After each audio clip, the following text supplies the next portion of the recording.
Now, when I searched online for why people hate HR, I got pages and pages of articles from HBR, Forbes. When I searched for why people love HR, almost all the articles on that first page were along the lines of why I love working in HR or why you should love HR. Seemed to be no love from employees. So what's behind this divergence in expectations? And how can HR or the people function adapt at this time when the workforce and the workplace are undergoing so many changes? Our guest, Mathias Huber, has spent many years developing expertise in the people and organizational issues. He was People Function Director in McKinsey, Germany, and he was also a consultant at McKinsey before assuming that role. He's recently moved to be VP People, Products, and Lifecycle at Viessman Climate Solution. So he's been around the block when it comes to people functions. So welcome, Mathias. Hi, Conrad. Thanks for having me. So Mathias, does HR or the people function have an image problem? So first of all, let me say I can totally relate to your observations, right? So when I was at some point in my career a project leader, one of my sponsors said to me, Matthias, you're such a great project leader. Why on earth are you bothering with those people topics? And I'm still very glad that I decided not to listen too much to that advice and to stick with the topic. And why is that the case? If you look at topics that are most present on CEOs' minds, and there's a recent McKinsey article on that, for example, of course, one of the topics is a talent topic. So that's not surprising. However, if you look at the 5 other priorities, almost all of them have a people aspect, right? So, for example, if you talk about resilience, you need to have top talent to be resilient. You need to have people that don't get, either easily cornered by a more tricky situation, people that are able to convey the energy of opportunities and all those sorts of things. So what you see is that the people aspects are very crucially baked into whether you're successful as a business or not. And now you can, of course, say, well, but apparently that hasn't landed in HR's reputation. And I think it's not about the topics that we deal with, that they're not important, right? I think that we still can do so much more with the function. And in some areas, we already do that. And in some areas, it's still a bit more tricky to do that. Yeah, Peter put a comment to say HR as a term is old, and that's why probably people hate the name HR. So you've been people function director and working at people.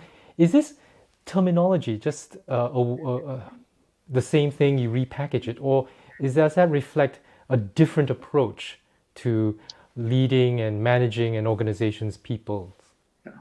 I would say it's really the latter, right? So someone that's really, really good in a people function needs to understand the core of the business a lot, right? And only then is able to translate in a data-driven way, in a productized way, that's why my function is also called people products, into programs and services and products that are actually helping the business leaders to be even more successful.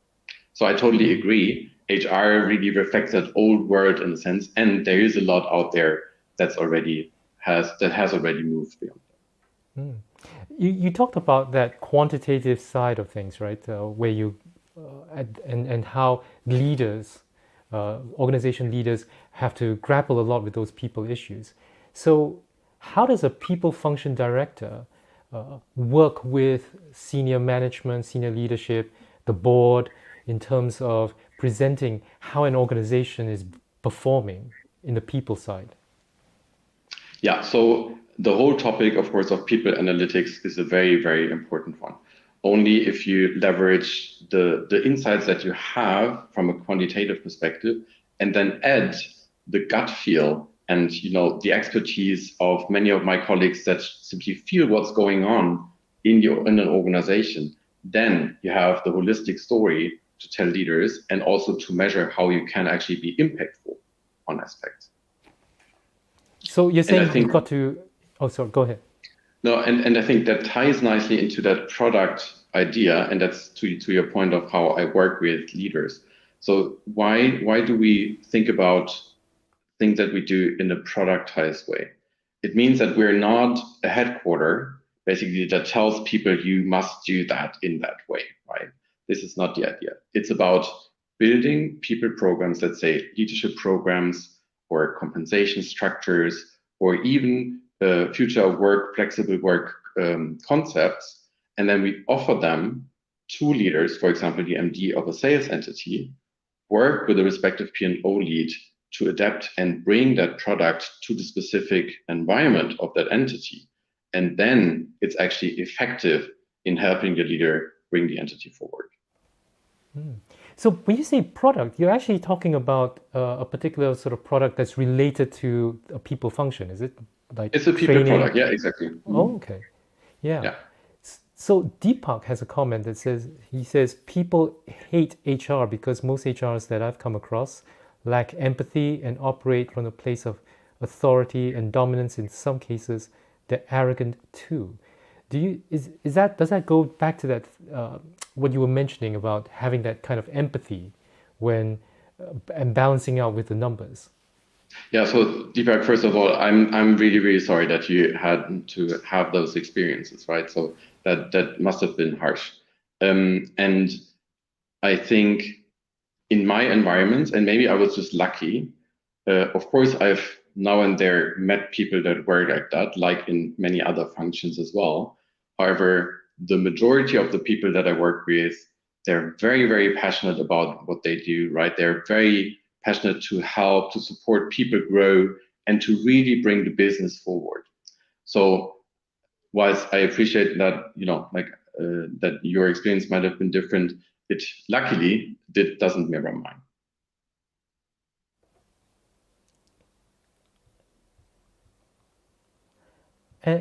And you talk about a lot about the quantitative side of things.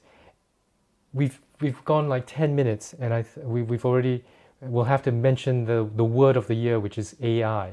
And I know, Mathias, you're very you've got a certain view about how AI is going to help or change the people function. What do you think can you describe how you think that's going to change? Yeah, definitely. So, and I think there are at least like two areas in which that's going to be the case, or is already the case in my context, for example.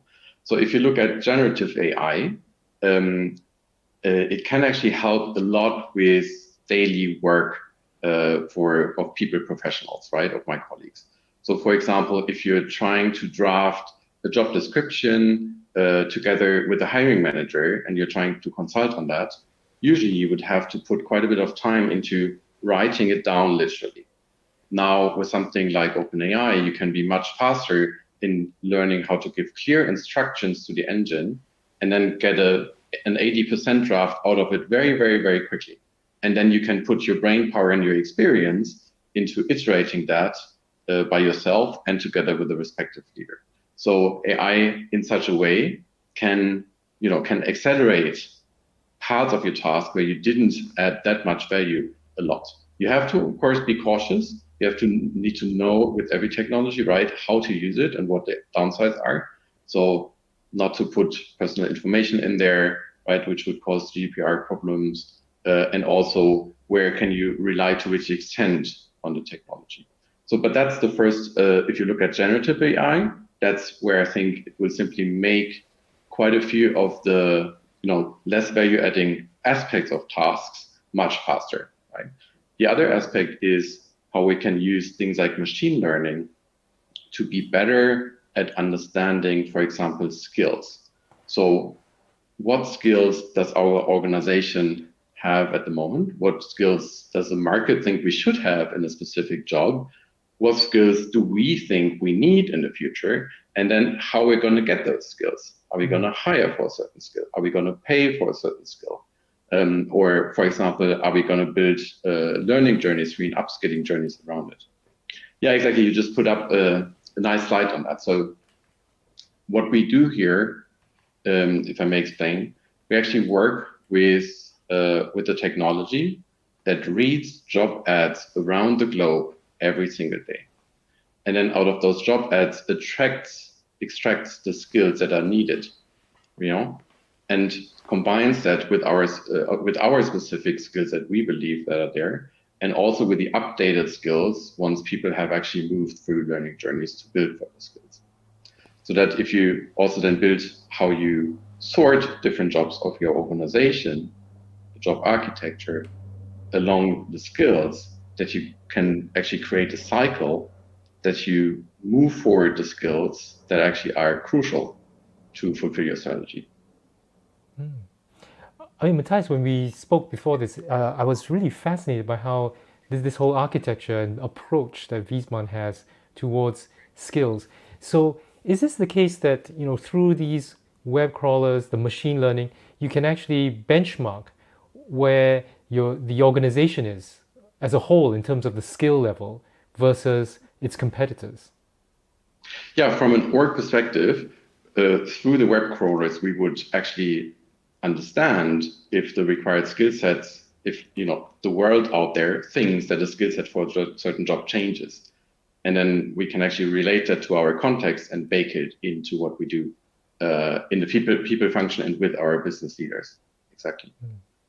And I think this one is of the, go ahead. you go ahead. I was going to say this is a really fascinating area that you and Viessman have been doing, and it may be useful actually to talk a bit about what does Viessman do, and what are the sort of the kind of skills that the how you approach those skills. So maybe if you talk a bit about Viessman as a company.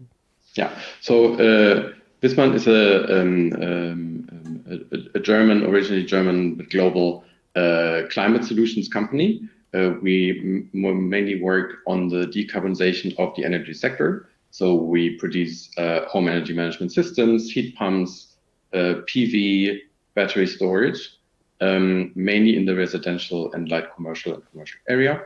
And we are 106 years old. We stem originally from making gas boilers and oil heatings, and we've transitioned into the decarbonization space and also much more into a solution space. And how does that map into this this chart in terms of the kind of value chain that Viessman has and the kind of functional areas, and then later on skills? Yeah, so basically, in order to be able to handle skills, we needed to sort, if you will, right, certain positions or jobs. We needed to bring a structure to that so that we know when we want to build a skill, which positions and people on those positions should we actually target. And we do that sorting in a skill structure or skill-oriented way. And what you see here is the job architecture that resulted actually out of that.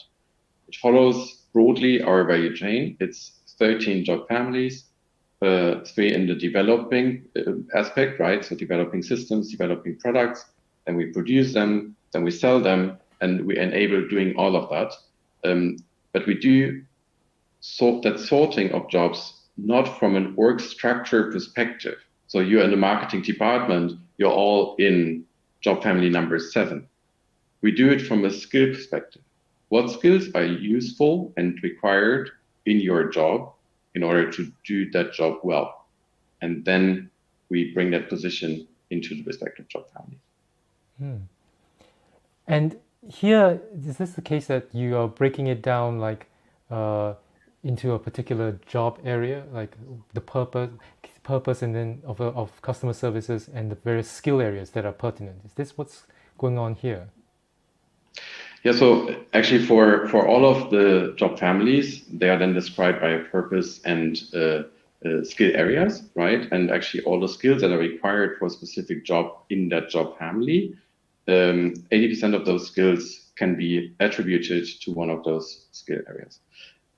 And I think, so with all of that, right? So with that skill-based work, it reflects much more today's world of, ever-changing, unforeseeable conditions that we operate in. Because if you work with an organization from a skilling perspective, you're not bound to, wait for an org structure to realize, oh, our job has actually changed quite a bit in the last 3 years, right? You can see on an organizational level, those are the skills that are required for us in the next 2 years to fulfill our strategy. Where do we have them? Where do we have gaps? And what do we do with those gaps?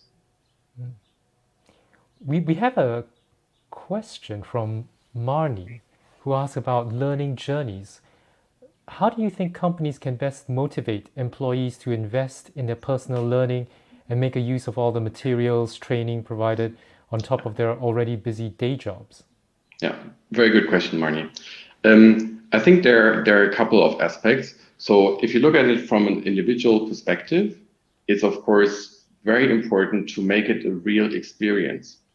So I think only a fraction of what you learn in learning journeys actually comes from the actual content. Sorry, I think a lot comes actually from the fact which people do you go on that journey with. So thinking smartly about which people do you bring into one cohort, how do they interact, what impulses and platforms do we serve them, do we provide to them so that they can actually learn there from each other and with each other. That's the key, right? And that is then so much more engaging that also the likelihood becomes much higher that people actually are engaged and that they invest the time. Beyond that, from an organizational level, if you look at it from a skill perspective, we would always look at a whole cluster of jobs or positions. And we would say, all of you actually have to go, right? So it's not a question, it's an organizational decision to invest that a certain job needs to build those skills. And some people might be better at some skills, some people might be better at those skills, but overall, people can learn from each other, and overall, it would boost the skill level.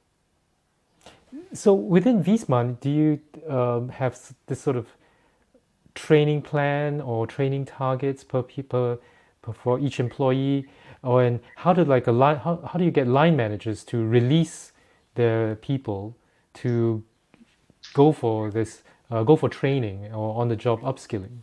Yeah, that's again the beauty of the organizational skill approach, if you will, right? Because we say everyone on that type of job needs those skills in the future. We have worked with the business leaders on what those core skills are, and we've leveraged the machine learning algorithm to help us with that.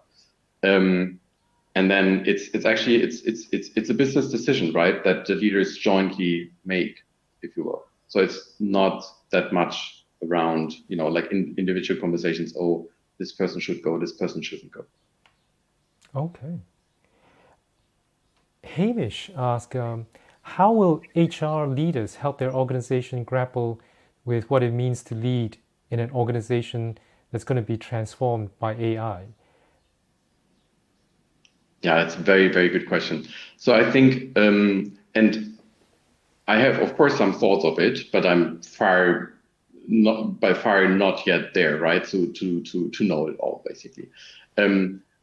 I think it's several aspects that are really important. One aspect is to adopt it as a leader yourself, right?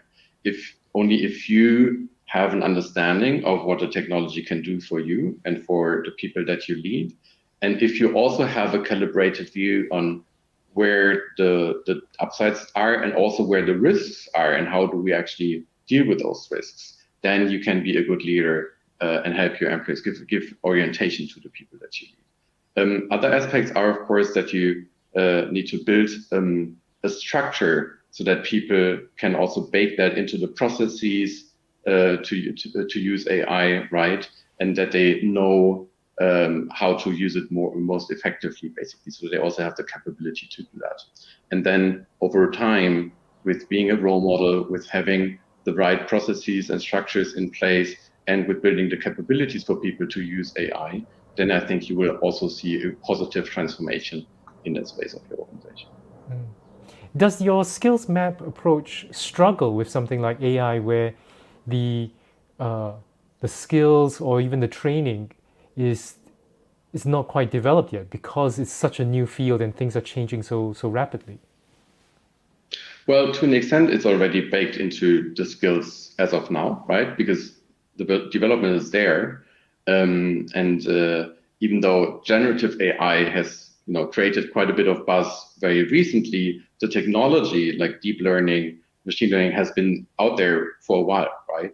So gradually, it has sunk into specific jobs already. So it's already baked into what we do. On top of that, I think the beauty of the approach that we take is that through the use of the web crawlers, we actually keep up to date with that. So we would see it relatively quickly if it has a specific incremental impact on certain jobs, and then we can act. Roxana asked, Viessman is obviously a world leader in its field. It's very well established. You said it was 100 over years old. But what about startups? Do they also need to come up with effective, efficient people function processes? Oh, definitely. And I think we could talk of course about like the process side of it a lot. And I think there are very, very good HCM cloud solutions out there also for smaller scale organizations that can help you do that or serve as a basis to do it. I think what's even more important if you look at the people aspect of startups is that you invest time and make up your mind early on the culture that you want to build and how you operationalize that culture. So what does it mean in terms of leadership behavior? How do you bake that into performance discussions that you have? How do you bake that into reward discussions that you have? How do you bake that into your selection processes when you hire, etc.? So I think that is at least as important in my mind for startups as effective and efficient processing. You talk about the leadership and the culture. So Saswati asked, from a future of work perspective, what are the top people function priorities for leaders?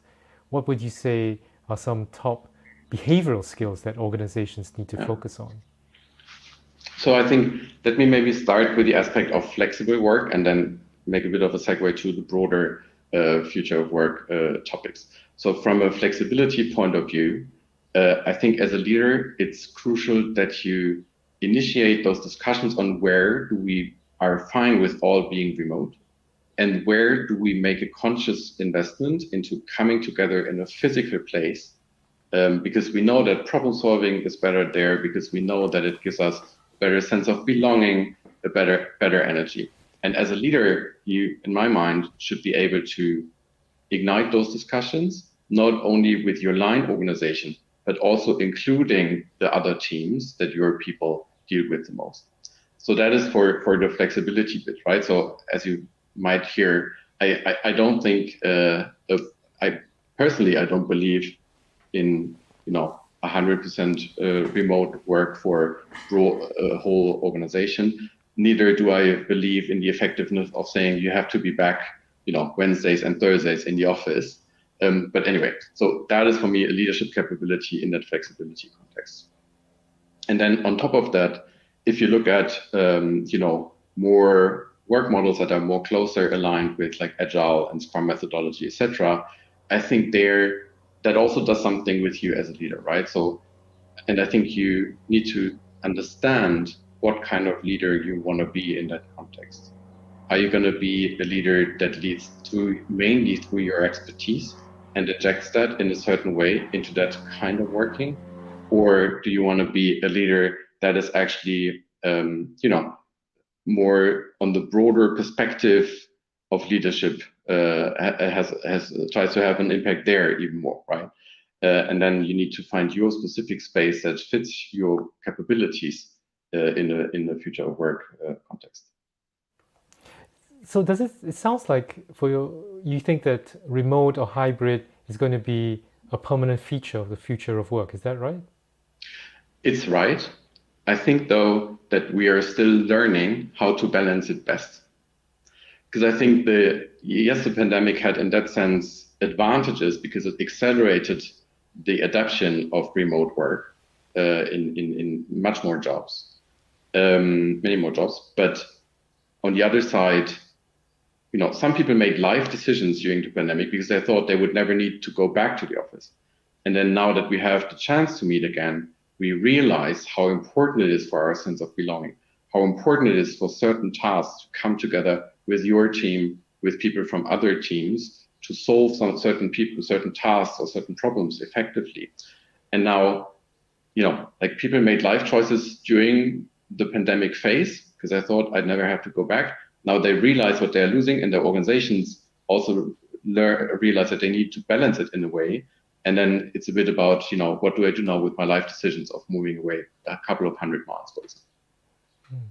I mean, you mentioned how everybody around the world, whether it's employees, people function directors, senior leaders, are trying to figure this out. Even though the pandemic is gone, everything's kind of gone back normal. But if hybrid and remote working in some cases is going to stay, how do we stay visible to our managers, to our leaders in this kind of hybrid working environment? Yeah. So as an individual employee, I think it's really crucial to make use of all the offerings that are basically there, right? So if there is a certain event that's not directly related to your job, physically in the office, go there, right? Meet people, make use of it. And if there is not that much offering yet, be entrepreneurial about it. Think what would be good for you, right? And if you feel, for example, too shy, for example, or if it's just not their style to talk people up and say, can we go for lunch? Why not invent something like bring your favorite childhood meal Friday or Wednesday, and then have that as a vehicle to attract other people and come together and then be visible as well. Going back to this idea of how to attract people, how do you spot talent? We have a question from Abhishek in India, and Abhishek worked in executive search, and he's asking, when you do external hires, how do you basically differentiate between candidates, given that now there's a lot of more focus on privacy, there's more limited candidate information? How do you tease out competencies between external and internal hires? Yeah, so I think there again, our skill approach comes into play quite a bit, right? Because for us, we translate the skills more and more into an assessment techniques.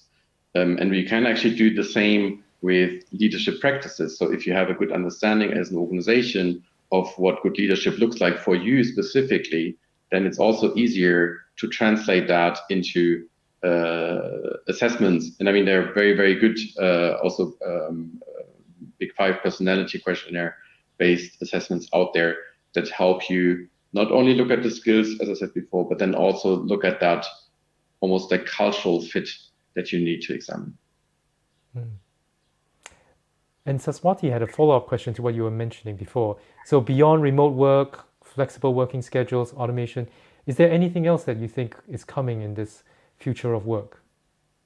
Yeah, I think that whole change in way of working is already underway, right? So we've seen even banks adopt agile or Scrum based ways of working. And that's what I meant in the second part of my answer, right? That you as a leader, of course, need to find your space, your leadership space as well there, position yourself, and maybe also add capabilities that are very, very useful in that environment. And going back to the idea of, skills, when you look at your organization, where are the skills gaps, and you're asking yourselves, do you upskill or do you acquire maybe? Yeah. JR asked, what are advantages and disadvantages then of getting freelancers or independent contractors to fill maybe either a skills gap or you just need some warm bodies?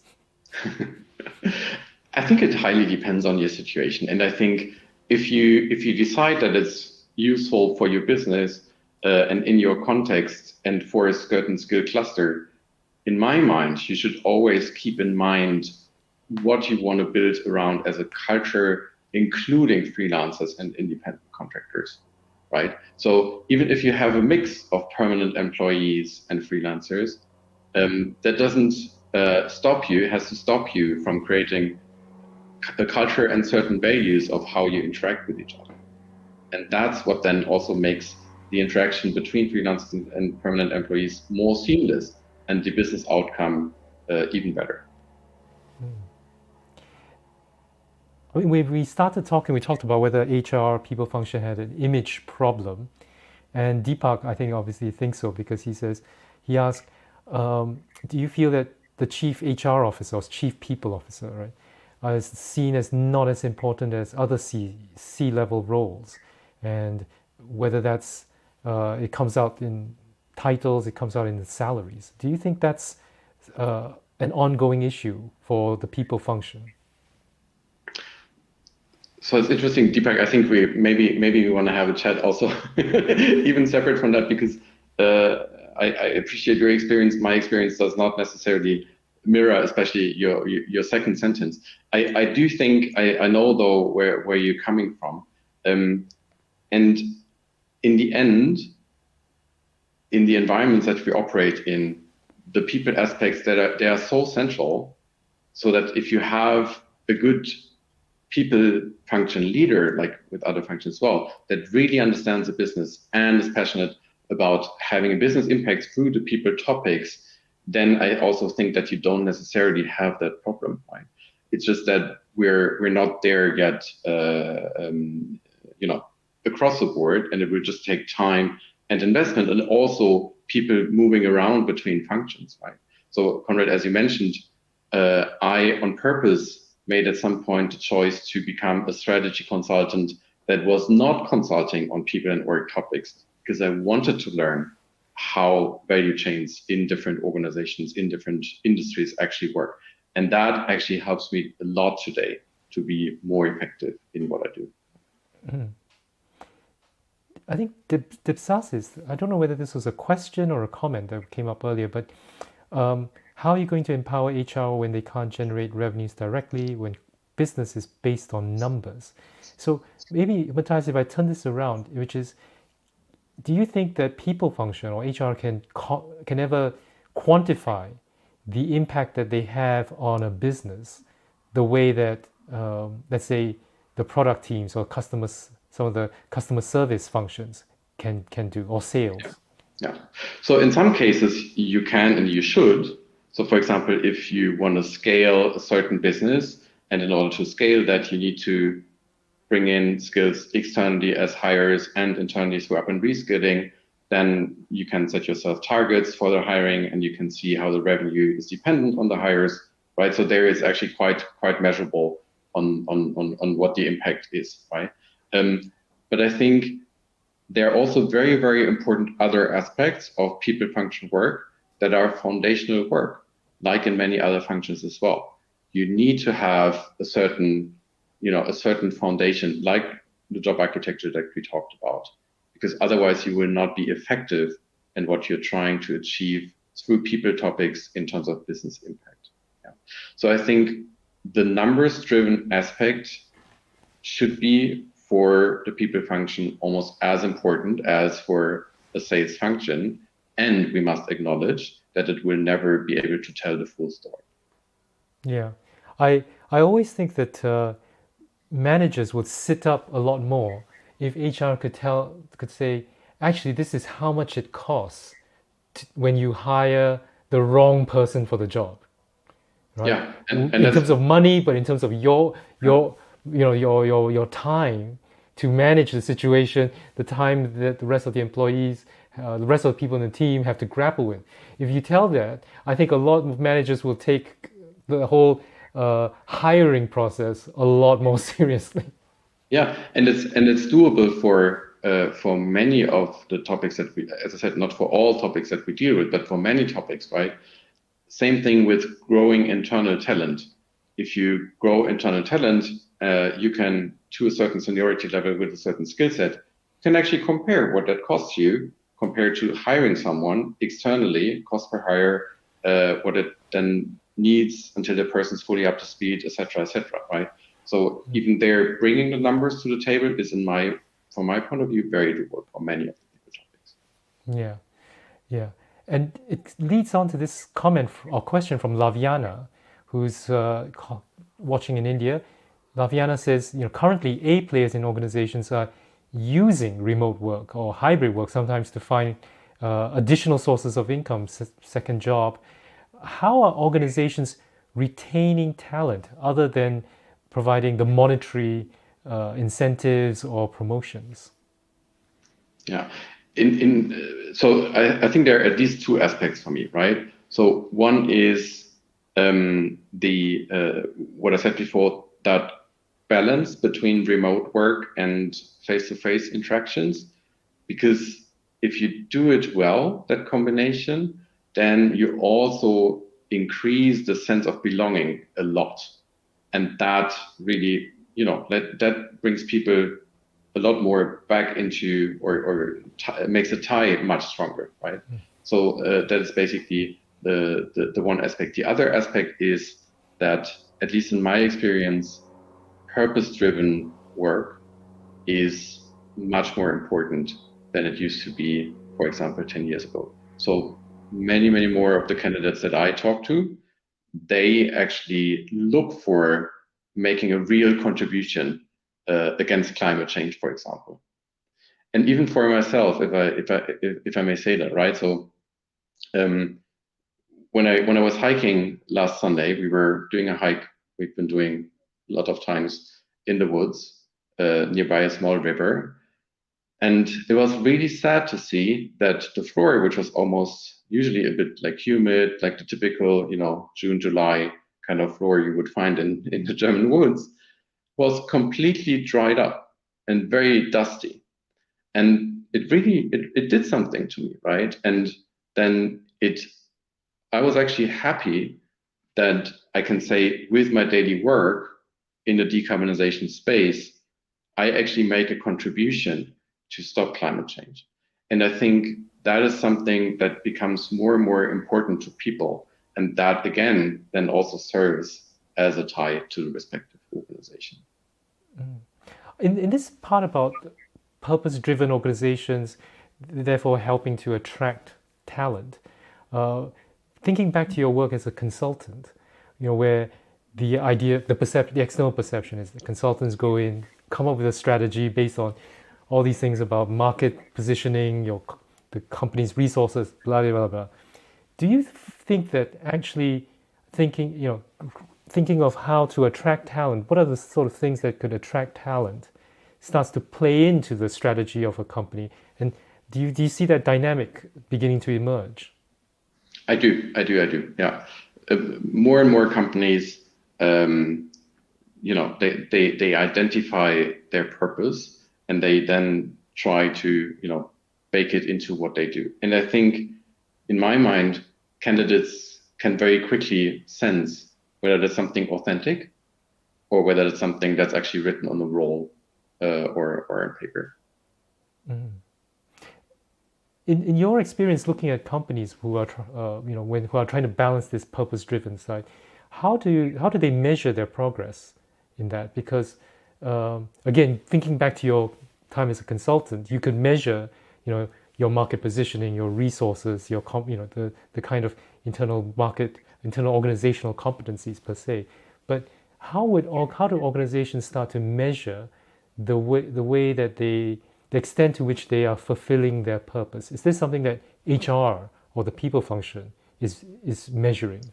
Yeah. So I think there's two different aspects that we need to separate a bit, right? What is if you look at your business, what's your progress towards, so in working towards that purpose? And the other aspect is, how does that materialize into employee experience? How is it perceived then by the individual, right? And if you look at the second block, you can actually measure that along the whole employee lifecycle. You can ask candidates, why do you actually apply?